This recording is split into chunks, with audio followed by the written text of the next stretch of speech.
Hello everyone and welcome to lesson 24.1E. I've entitled this video Climate, Plant Life, and Animal Life of Australia and New Zealand. This video is going to cover pages 737 to 739. Climates of the region. Australia and New Zealand are located in the southern hemisphere, so their seasons are at opposite times of year from seasons in the United States. For example, June, July, and August are winter months in the region. Summer months are December, January, and February. Australia's climates. The climate changes dramatically from one part of Australia to another. The northern third is in a tropical climate zone, and most of the other two-thirds are in a subtropical climate zone. Northern Australia generally has a warm tropical climate. Winter months are dry, and summer months are rainy and hot. Seasonal monsoons can bring damaging winds and heavy rainfall. Climate in most areas of the western, southern, and eastern regions changes with the seasons. Winters in Queensland, the Northern Territory, and Western Australia are warm and dry. Most rainfall in these regions happens during the long, hot spring and summer seasons. Coastal areas tend to be sunny and dry with seasonal rains. The climate along the east coast is more humid, and the area receives more rainfall than the rest of the continent. Much of central and western Australia, such as the outback, has a desert climate, with bands of semi-arid steppes to the north, east, and south. These dry areas have extremely hot weather during much of the year. Weather in the outback can change quickly from one extreme to another. Daytime temperatures in the outback can reach 122 degrees Fahrenheit, yet temperatures can fall below freezing at night. Question number 1. In which hemisphere are Australia and New Zealand located? They are both located in the southern hemisphere. Question 2. How are the times different for the seasons for Australia and New Zealand than in the United States? Well, our seasons are at opposite times. So, for example, the winter months for Australia are June, July, and August, when those would be our summer months. And for Australia, their summer months are in December, January, and February, which is what we would call our winter months. Question 3. What are winters like in Queensland, the Northern Territory, and Western Australia? Their winters are warm and dry. Don't get that in Illinois. Question number 4. When do Queensland, the Northern Territory, and Western Australia get most of their rain? They happen during the long, hot spring and summer seasons. Question 5. What is the climate like along the coastal areas of Australia? They tend to be sunny and dry, and they do have seasonal rains. Question 6. What is the climate like for much of Central and Western Australia? They have a desert climate, and it can be extremely hot during much of the year. The weather there can be extreme, and it can get so hot that it can reach up to 122 degrees. And yet, it can also be freezing or below freezing at night. Australia is the driest inhabited continent in the world. Only the icy continent of Antarctica receives less precipitation than Australia. A major problem in the dry areas is that long periods of little or no rain can result in drought. Question number 7. What is the driest inhabited continent in the world? Australia. Because people don't traditionally live on Antarctica, we don't count the scientists that do experiments down there, it leaves Australia as the continent with the least amount of precipitation. Question 8. What is a drought?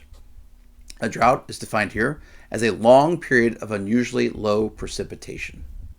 Droughts are common in Australia and threaten the survival of wildlife, livestock, and farm crops. Low water reserves can lead to poor quality drinking water for humans. Geographers can now predict some droughts by monitoring climate changes caused by El Niño. El Niño occurs every few years when global winds and ocean currents shift, affecting global rainfall patterns. Question number 9. What are some negatives of droughts in Australia? Well, droughts can threaten the survival of wildlife, can threaten the survival of livestock, and can threaten the survival of farm crops. and it can also lead to low water reserves, which forces humans to have poor quality drinking water. Question number 10.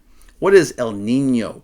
El Nino is a weather pattern, and what it can do is the global winds and ocean currents can shift, impacting the global rainfall patterns. You can see in a normal year what is like, and then with El Nino, you can see basically it takes a lot of that precipitation and moves it to the Americas.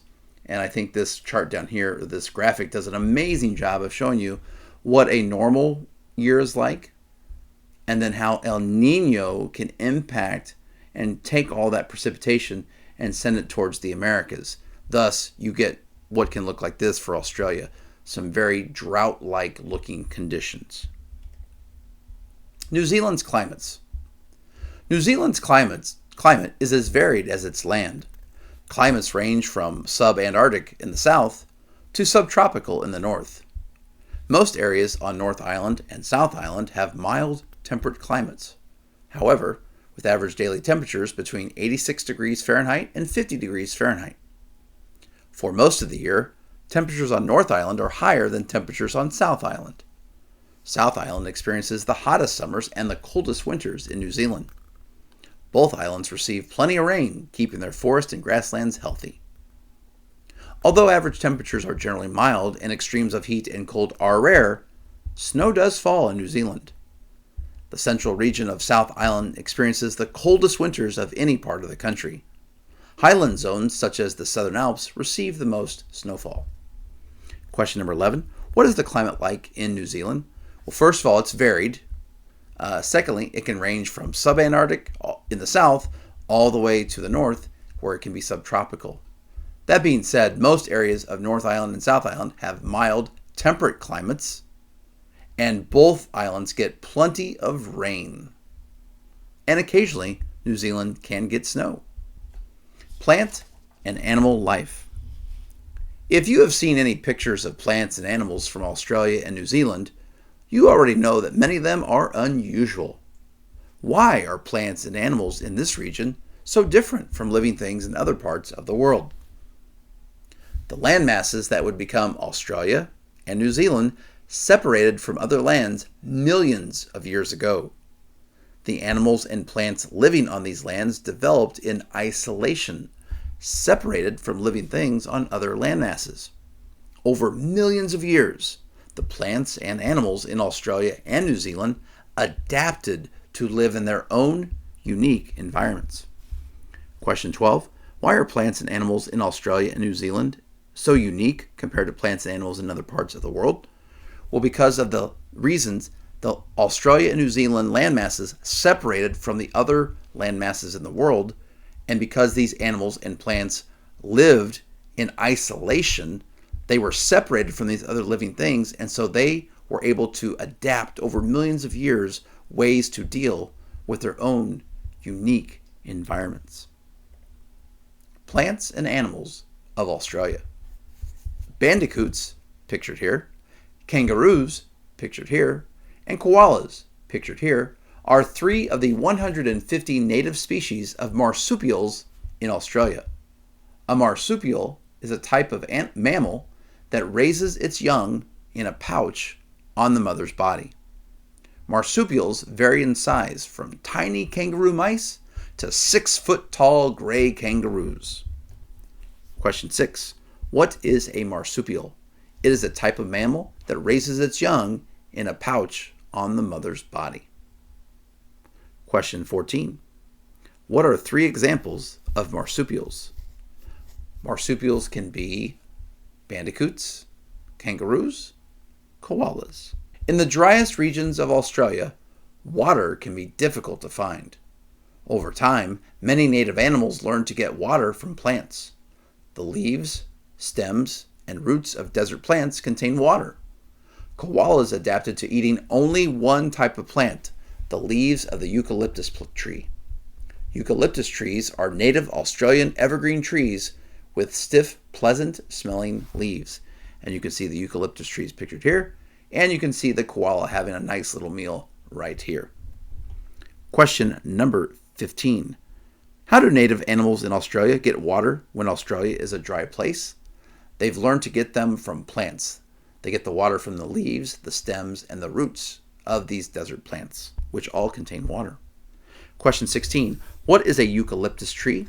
That is a native Australian evergreen tree that has stiff, pleasant-smelling leaves. Plants and animals of New Zealand.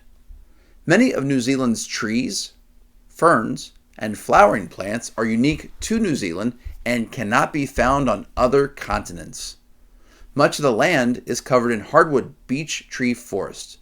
Alpine plants such as sundew, pictured here, and edelweiss, pictured there, have adapted to the cold, windy, dry environments of South Island's mountain regions.